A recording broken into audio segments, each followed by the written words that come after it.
Time check, 1:05 in the afternoon at oras na ng pagluluto. So, ayan, mag-isa lang ako dito guys sa aming bahay dahil nasa eskwela, para lang yung aking anak may pasok. Tapos yung aking asawa ay pumunta din sa labas. Siyempre may trabaho. Ayan, pasensya na kayo sa aking kusinang maliit. Ayan o, sa taas. may ano pa ng mga kaldero. So ngayon magluluto muna tayo at ipapakita ko sa inyo kung ano ang aking lulutuin. Ayan. So nagluluto pa ako ng kanin. Ayan yung kitchen ko guys. Maliit lang siya. So ganito. Luluto tayo.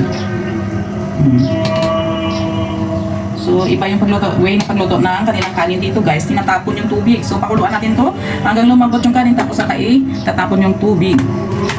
So dito naman may national fish tayo ng Bangladesh or ilismas ang tawag nila dito.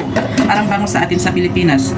So ngayon, habang nagluluto tayo ng kanin, ayan, so maghihiwa muna tayo ng isda.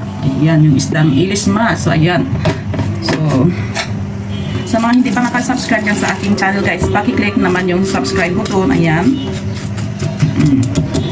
Kailangan malinis. Ayaw nilang kumain ng may kaliskis na isda. No? Sa atin may mga kaliskis. Ayan, sarap-sarap na tayo dito. Nako, hindi nila yan papansinin. Kailangan malinis yung isda mo.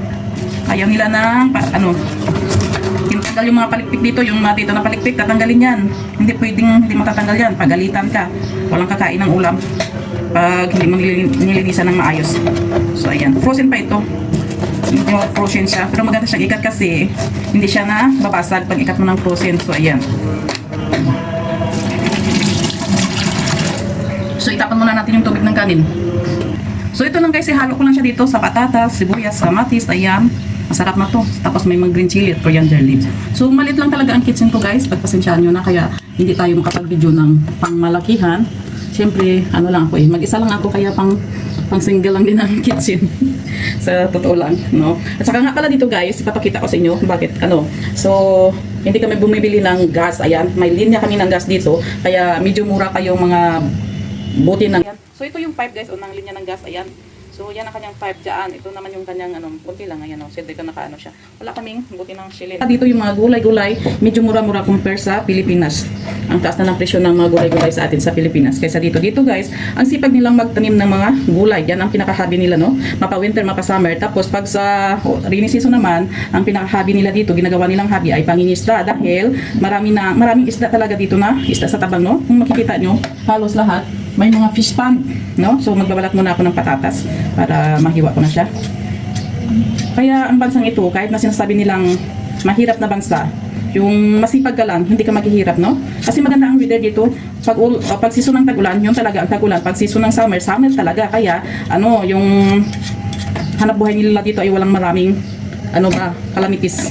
Walang maraming mapipinsala ng mga lalo sa mga palayan. Kaya maganda yung production nila ng mga dito, palayan, saka mga gulay yan. Yan. Ito yung bansang sinasabi nilang mahirap. Yun nga lang, hindi mahirap sa to, hindi mahirap ang Bangladesh guys, hindi mahirap. Dahil alam mo sila, marunong talaga silang magtipid, no? Hindi sila yung, kahit sinasabing sila ang #1 exporter ng mga branded na mga name sa buong bansa.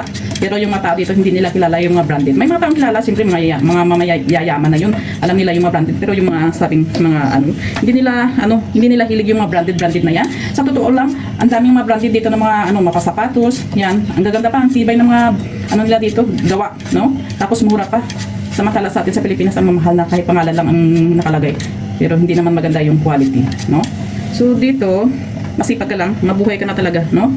Yun nga lang, ito yung ang bansa na, kumbaga, tambak dito, tambak doon ng basura kasi yung mga tao, hindi sila mahilig na magtapon sa tamang pakunan ng basura, kundi tapon dito, tapon doon. Pero kung mamintin nila ito, maganda ang Bangladesh, no?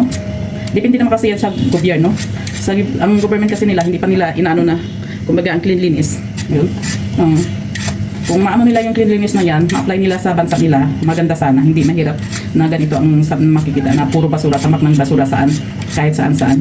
Oo yan, kahit na tambak yan pag may mga lugar na magaganda, hindi mo makikita yung basura, mga VIP na lugar yun. Dito sa Bangladesh may mga VIP na lugar din, syempre. Pero sa mga hindi VIP na lugar, doon mo makikita yung basura araw-araw. So, ayan.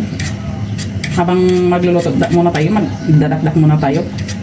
Ayan. So, oras na pala ng lutuan ngayon. Ang kainan namin dito ay mga 3 o'clock o to 4 o'clock in the afternoon kasi tanghali na rin kami nagigising. Ang gising namin minsan 9, 10, 11, ganyan. So, siyempre, pag 11 pagising mo, almusal pa lang yan. Tapos, tanghalian namin, 3 o'clock, 4 o'clock, ganyan, minsan 5 o'clock. Kasi late nang nauwi yung asawa ko kasi pag sa dagat ka guys, hindi uso dito yung maagang natutulog. Pinakamaaga mong tulog dito is 12 o'clock. Kaya kami natutulog, alam mo, oras kami natutulog, minsan 2 o'clock, 3 o'clock. Kasi kakain pa yung asawa ko pagdating niya, minsan 1 o'clock na yung darating, galing sa shop, magsasara. Tapos pag uwi niya ng bahay, kakain. Tapos syempre naman pwedeng pagka kumain siya, mahiga siya agad.